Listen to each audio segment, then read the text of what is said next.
Cuando nosotros tenemos la oportunidad de ver las noticias o leerlas, creo que no nos sorprende lo que estamos viendo, lo que estamos leyendo, y es que hay un problema a nivel del mundo. O sea, hay una problemática mundial actual que no puede pasar inadvertida, especialmente para nosotros que somos creyentes, ¿no? Encontramos las noticias, creo que casi a diario, el conflicto que hay entre Israel y Palestina, que de una u otra forma ha desplazado el conflicto que había o que hay todavía entre Rusia y Ucrania. Anteriormente todas las noticias eran enfocadas entre Rusia y Ucrania y ahora se están enfocando en lo que está pasando con Israel. Y es interesante que actualmente el mundo está dividido. Hay personas que están a favor de lo que está haciendo Israel, pero hay otra parte que está en contra de todo lo que se está haciendo.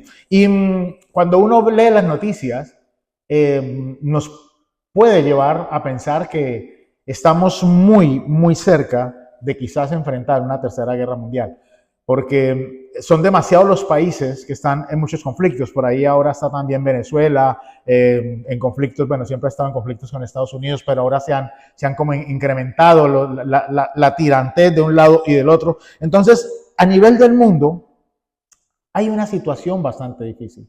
Y estos conflictos que nosotros vemos en las noticias y que estamos escuchando constantemente, tienen la particularidad de que logran separar familias, sea porque hay una guerra, sea porque otros tengan que huir, separan amigos por las formas de pensar.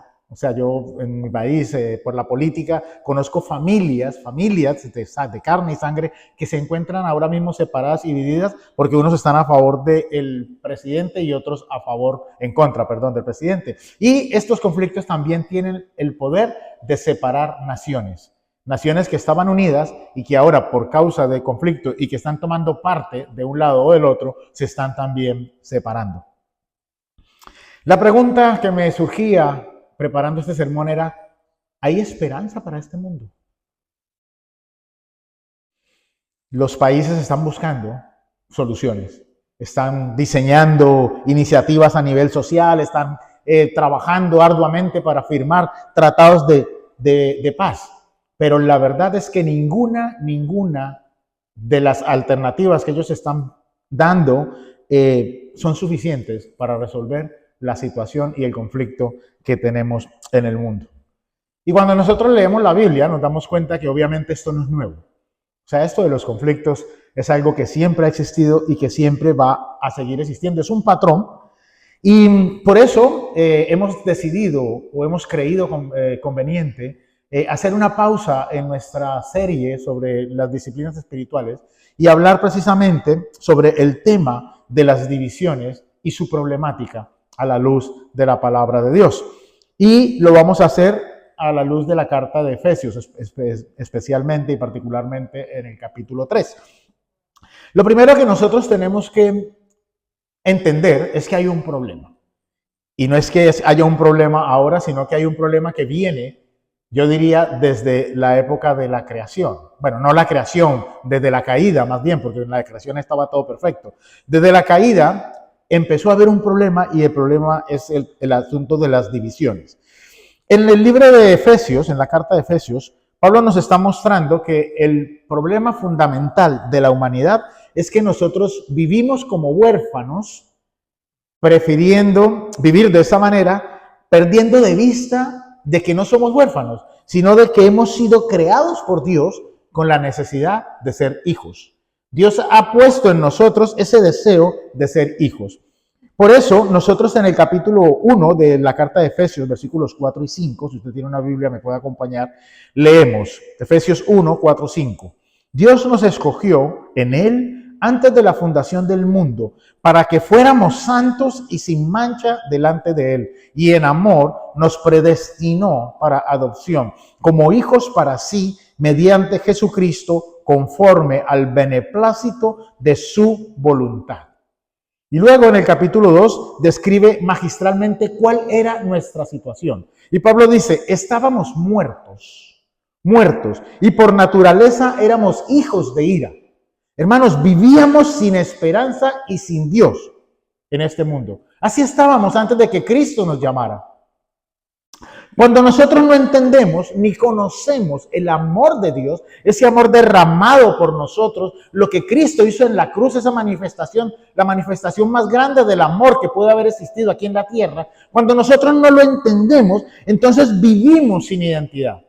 Vivimos sin identidad y nuestro corazón es capaz de producir lo peor de nosotros. Y Pablo dice amargura, enojo, ira, gritería y maledicencia. Eso es lo que brota de nuestros corazones cuando nosotros no tenemos a Cristo dentro de él. Cuando no hemos entendido lo que el Señor ha hecho. ¿Por qué? Porque todo eso es el fruto de los corazones vacíos.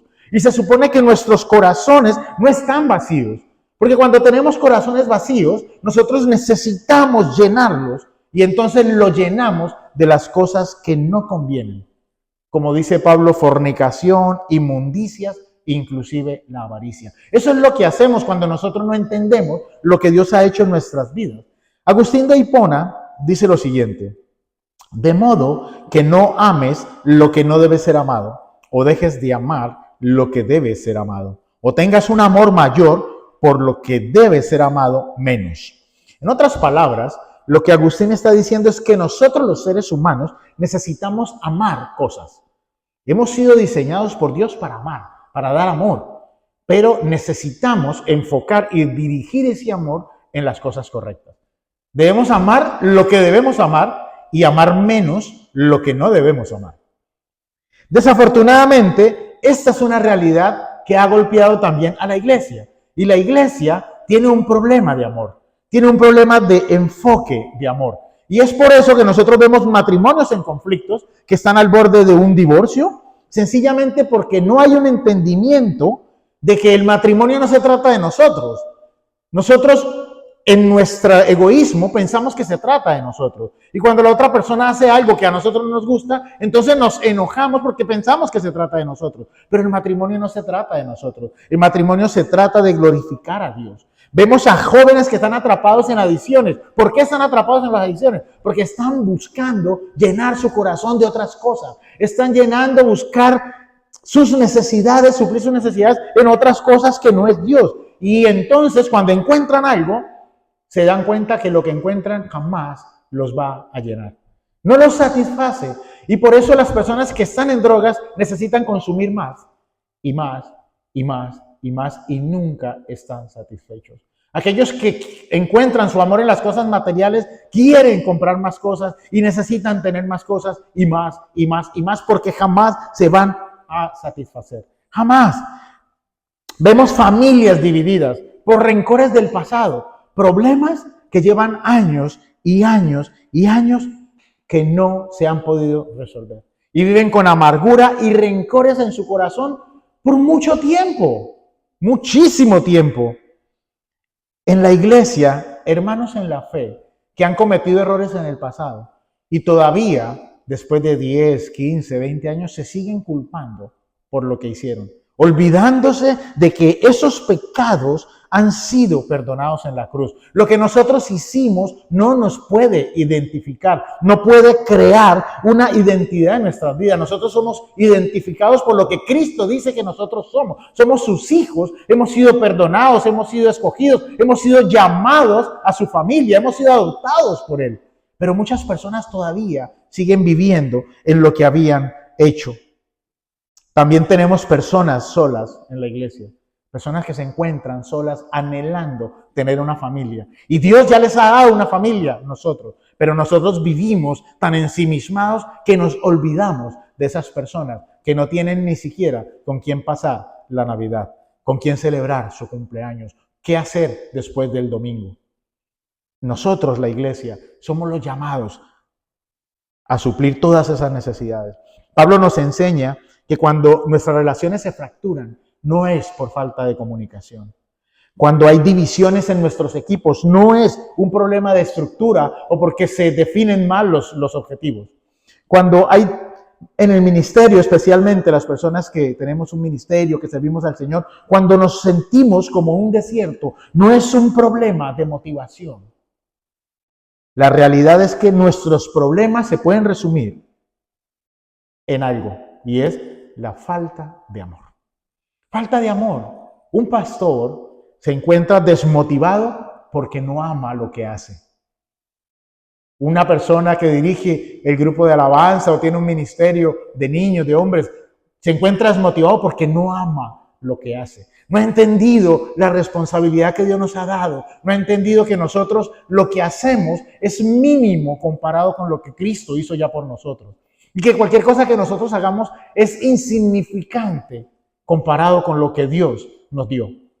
Pero lo hacemos por amor y no nos importa horas de preparación, no nos importa horas de práctica, no nos importa venir aquí, no nos importa hacer absolutamente nada porque amamos lo que hacemos, amamos lo que Dios nos ha encomendado. Juan 13:35 nos dice que Jesús dijo lo siguiente: en esto conocerán todos que son mis discípulos, si tienen amor los unos por los otros. ¿Y por qué creen ustedes que Jesucristo dijo eso? Porque nosotros, la iglesia del Señor, tenemos un destino, tenemos una misión, y es mostrar el carácter de Dios al resto de la humanidad. Y Dios es amor. Él no tiene amor, su esencia es amor.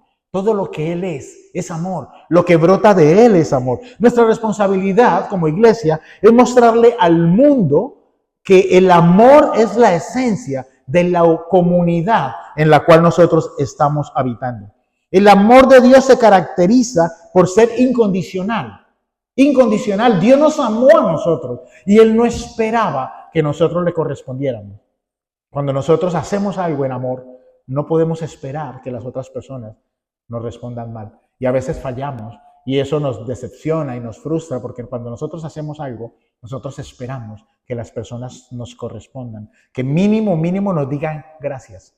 Y cuando las personas no lo hacen, se portan mal con nosotros, entonces nos frustramos y eso produce en nosotros una sensación que no es de buen gusto. Pensamos que no debemos seguir ayudando a la gente porque la gente es muy mal agradecida. Juan 17:21, Jesús ora y dice: para que todos sean uno, así como tú, Padre, en mí y yo en ti, para que el mundo crea que tú me enviaste.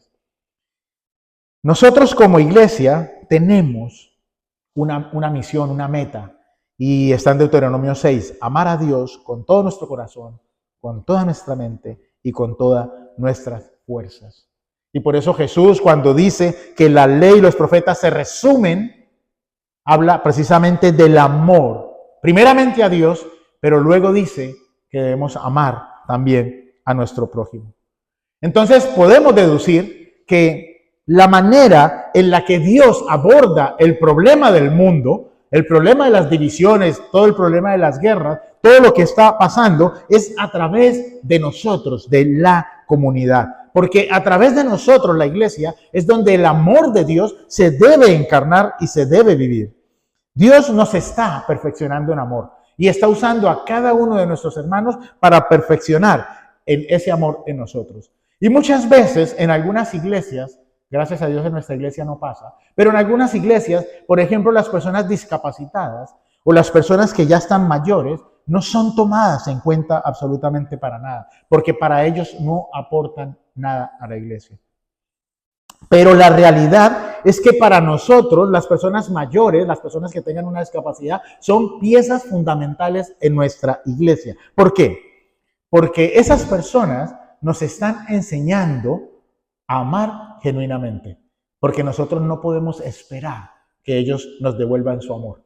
Entonces los amamos incondicionalmente, no esperamos nada de ellos.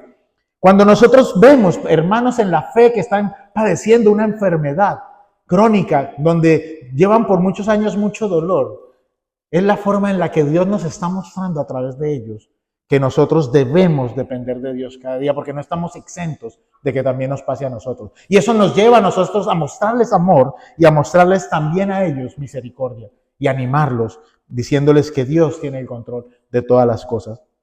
Cuando alguien pierde un ser querido, nos convertimos en canales mediante los cuales Dios muestra consuelo a esas personas que están sufriendo por la pérdida de un ser querido. Hermanos, el reino de Dios va a usar siempre nuestras debilidades para mostrar la fortaleza de Dios. para mostrar su poder, porque es en medio de nuestras debilidades donde el poder de Dios se fortalece y se perfecciona, dice la Biblia.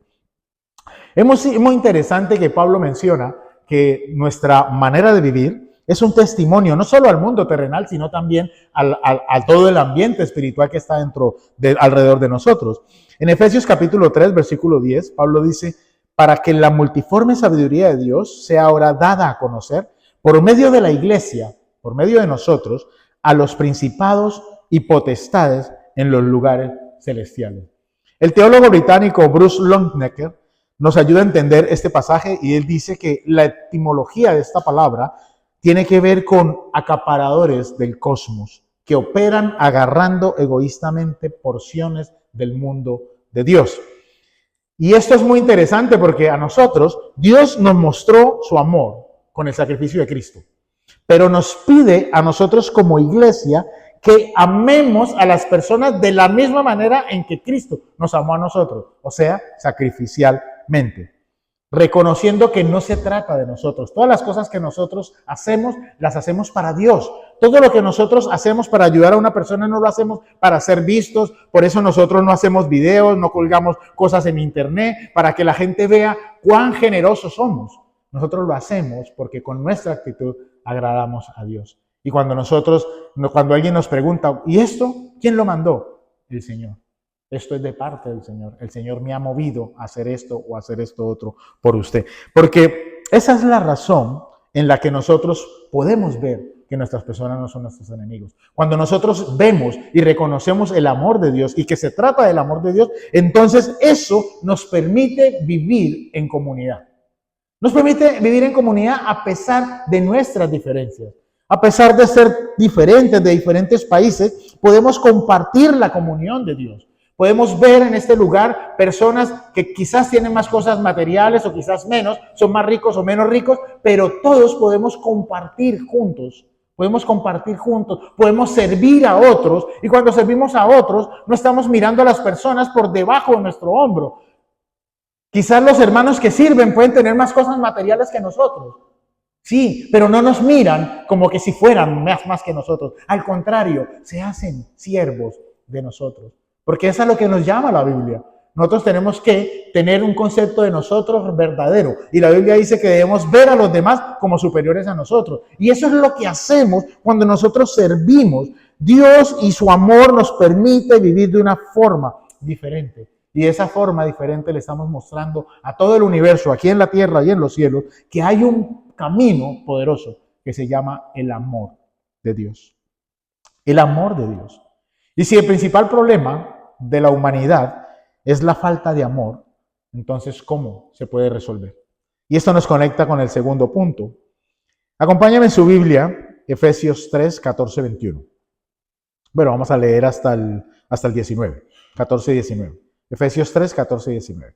Por esta causa, pues, doblo mis rodillas ante el Padre de nuestro Señor Jesucristo, de quien recibe nombre toda familia en el cielo y en la tierra, que os conceda, conforme a las riquezas de su gloria, ser fortalecidos con poder por su Espíritu en el hombre interior, de manera que Cristo more por la fe en vuestros corazones, y que arraigados y cimentados en amor, seáis capaces de comprender con todos los santos cuál es la anchura, la longitud, la altura y la profundidad, y de conocer el amor de Cristo que sobrepasa el conocimiento, para que seáis llenos hasta la medida de toda la plenitud de Dios. Es importante notar que Pablo aquí no les está dando los 5 pasos o las 4 técnicas para amar correctamente. Pablo está diciendo que el tipo de amor que es capaz de transformar los corazones y sana nuestros deseos desordenados, esos deseos egoístas, solamente puede ser dado por Dios. Solamente puede provenir de Dios. Cuando nosotros leemos el Evangelio de Juan, en el capítulo 15, podemos observar eso, cuando Jesús instruye a sus discípulos y les dice 3 principios básicos. Que el amor de Dios es el amor que necesita ser recibido. Nosotros no lo tenemos, Dios nos lo da. Es un amor en el cual somos llamados a permanecer. Y tercero, si permanecemos en ese amor, entonces vamos a ser capaces de dárselos a otro. Lo recibimos de Dios, debemos permanecer en Él, y si permanecemos, se lo vamos a poder a otras personas. Si nosotros no permanecemos en el amor de Dios, jamás vamos a poder amar a nuestro prójimo. No lo vamos a poder hacer, porque el amor de Dios tiene la particularidad de experimentarse mayormente en comunidad. Es solo en comunidad, en el roce de los unos con los otros, en los que nosotros podemos experimentar el amor de Dios. Cuando nosotros tenemos problemas con otras personas y nosotros somos capaces de resolver esos problemas, nos damos cuenta de que el amor de Dios sobreabunda en nosotros. ¿Sabe por qué? Porque en nuestro propio amor es imposible que nosotros arreglemos un problema. Porque nuestra tendencia va a ser egoísta, nuestra tendencia va a ser defender lo nuestro, defender nuestros valores, defender nuestra posición, y de aquí no me va a mover nadie. Pero cuando nosotros tenemos el amor de Dios, somos capaces de ceder en nuestros gustos, somos capaces de ceder en nuestra opinión por amor a las demás personas. En el capítulo 3, Pablo está orando. Y es muy interesante porque cuando nosotros analizamos esta oración, lo primero en lo que yo pensaba es, wow, tremenda oración, lo que acabamos de leer. Pablo estaba doblando las rodillas por la iglesia de Éfeso. Pero ¿quién era Pablo? O sea, ¿quién está orando? Pablo, judío circuncidado al 8º día, de la tribu de Benjamín, hebreo de hebreos, entrenado como fariseo, quien desde niño creció con una hostilidad muy grande hacia los gentiles. Ese era Pablo. Pero aquí en Efesios 3 lo vemos orando con un gran amor manifestado hacia precisamente los gentiles, aquellos que no eran considerados parte del pueblo escogido por Dios. Los judíos rechazaban a todos aquellos que eran gentiles. Pero la razón por la cual Pablo, habiendo sido fariseo, habiéndose ceñido a la ley y perseguido a los cristianos, puede amar ahora a los que no son judíos, porque él experimentó el amor de Dios. ¿Cómo lo experimentó? Recordemos un poco. Cuando el Señor se le aparece a Pablo, se cae, Pablo se queda ciego. ¿Qué hace Dios? Manda a una persona, ¿sí?, a que hable con Pablo, Ananías, y le dice, ve y habla con Pablo. Yo me imagino la cara de Ananías, ¿cómo? O sea, con ese que perseguía a los creyentes y que los mataba. ¿Y tú quieres que yo vaya y hable con él? ¡Wow! Y Ananías fue llamado por Dios, se acercó a Pablo, y cuando está con Pablo, Ananías le dice lo siguiente: hermano Saulo, el Señor Jesús que se te apareció me ha enviado. ¡Wow! ¡Qué tono amoroso! Ananías no le dijo, tú, asesino. No, hermano Saulo. ¡Wow! Pablo también experimentó su amor a través de Bernabé, quien lo llevó a los apóstoles y luego lo acompañó y lo buscó para predicar en Antioquía. También aquellas familias que se encontraban ahora como seguidores de Cristo, quienes habían perdido familiares por causa de la persecución de Pablo, ahora le estaban manifestando amor a Pablo. No tuvieron rencor hacia él, sino que tuvieron cuidado de sus necesidades, cuidando de él, mostrándoles el amor que habían recibido de Cristo. Solamente el amor de Dios abundando en nosotros puede transformar nuestra vida. Solamente el amor de Dios. Cuando Dios dice en su palabra, amen a sus enemigos y oren por ellos, Él no nos está pidiendo algo fácil en nuestras propias fuerzas, porque es imposible. Es imposible amar en nuestras propias fuerzas a una persona que te ha hecho daño o que le ha hecho daño a un hijo tuyo o a un familiar. Es imposible en nuestras fuerzas. Por eso necesitamos recibir el amor de Dios, almacenar y atesorar el amor de Dios, porque cuando nosotros tenemos el amor de Dios dentro, nos transforma. Y esa transformación es la única que nos puede producir el amar a todos aquellos que nos han hecho daño. Por eso vemos a Pablo transformado en Gálatas capítulo 2, versículo 20, diciendo, con Cristo estoy juntamente crucificado. Y ya no vivo yo, mas vive Cristo en mí. Y lo que ahora vivo en la carne, lo vivo en la fe del Hijo de Dios, el cual me amó y se entregó a sí mismo por mí. ¡Wow! Esa es la oración que debemos levantar nosotros cuando realmente el amor de Dios está en nosotros. Nosotros no podemos vivir esta vida aquí en la tierra, en nuestra carne. La tenemos que vivir en la fe y el amor de Cristo. Porque si la vivimos en nuestra carne no vamos a poder avanzar. Pero cuando el amor de Cristo nos inunda, entonces vamos a poder mostrarle ese amor a las personas que se encuentran allí afuera. La obra profunda que provoca el amor es sin precedentes. Pablo describe ese proceso de transformación en la oración que hace en el capítulo 3 de Efesios. Y no estamos hablando de una transformación superficial. Es una transformación que viene desde lo más profundo de nuestro ser y nos transforma y nos impulsa hacia afuera.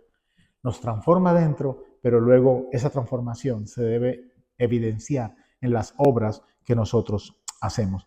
Y no solo que es profunda, sino que toca las áreas de nuestra vida. Veamos un cuadro que tenemos aquí. Nuestra tendencia es a utilizar las estrategias externas, pero eso crea un problema y es un cambio superficial. La solución de Dios es fortalecernos con poder por su Espíritu Santo dentro de nosotros. Nuestra tendencia es tener actividad sobre intimidad. ¿Qué produce eso? Una sequedad espiritual. La solución que Dios nos da, que Cristo habite en nuestros corazones por la fe. Tendemos a tener prioridades desordenadas. ¿Y eso a qué nos lleva? A una dirección destructiva. ¿Qué dice Dios? Solución, arraigados y cimentados en mi amor. Nuestra tendencia, un esfuerzo individual. Yo quiero trabajar, yo quiero hacerlo yo solo. ¿Qué nos produce? Aislamiento y orfandad. Queremos hacerlo solos. ¿Cuál es la solución de Dios? Que comprendamos nuestra necesidad de todos los santos. Somos una familia, somos una unidad y nos necesitamos los unos a los otros. Nuestra tendencia, conocimiento intelectual. Hay personas que se encierran a leer la Biblia y a comer Biblia y a comer Biblia y a comer Biblia.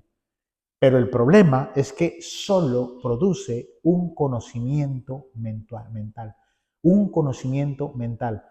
Tenemos una cabeza así enorme, llena de conocimiento, pero un cuerpo raquítico. Necesitamos conocer el amor de Dios, porque el conocimiento del amor de Dios sobrepasa cualquier entendimiento humano y racional que nosotros podamos tener. De nada nos sirve saber, conocer, describir el amor de Dios aquí, si no lo hemos experimentado aquí. Y por último, la autosuficiencia. Cuando yo creo que yo soy capaz de hacerlo todo por mí mismo y no necesito de nada ni de nadie, eso produce vacío en mi corazón y un agotamiento. ¿Cuál es la solución de Dios? Ser llenos de toda la plenitud de Dios. Y toda la plenitud de Dios nos incluye a nosotros como iglesia. Nosotros hacemos parte de lo que Dios produce y de lo que Dios tiene para que nosotros no seamos autosuficientes. Es interesante que para ilustrar la fuerza poderosa del amor de Dios, Pablo usa una imagen que creo yo que es bastante significativa. Pablo dice arraigados y cimentados en el amor de Dios. Permítame ilustrárselo yo con algo más visible. En Estados Unidos, no sé si alguno aquí siembra, creo que el hermano Miguel siembra, pero no sé si conoce estos árboles. Existe un árbol en Estados Unidos que se llama la secuoya roja o secuoya californiana, porque se da en esa área de Estados Unidos. Y estos árboles tienen particularidades únicas, como por ejemplo que pueden alcanzar hasta 115 metros de altura. El diámetro de su tronco puede alcanzar hasta 8 metros. Y no solo eso, tienen una longevidad, viven entre 1200 y 1800 años. Y uno dice, wow, ¿cómo puede ser posible? Pero lo más llamativo de estos árboles es que a pesar de que tienen 115 metros de altura, solo tienen entre 2 y 3 metros de raíces en la profundidad. ¿Cómo 2 o 3 metros pueden soportar 115 metros de altura y 8 metros de diámetro. Y estos árboles sobreviven a las inclemencias del clima, a terremotos, a tormentas, a tornados, sobreviven. La razón por la que lo hacen es que la secuoya entrelaza sus raíces los unos con los otros. Cuando cavan, las raíces de una secuoya está entrelazada con las raíces de su vecino, y ese con las de su vecino, y con las de su vecino, y con las de su vecino, y logran formar una estructura tan fuerte que se soportan los unos a los otros. Los expertos reconocen que un bosque de secuoya es en realidad un organismo interconectado por medio de sus raíces. Hermanos, esta ilustración es poderosa para nosotros en este día.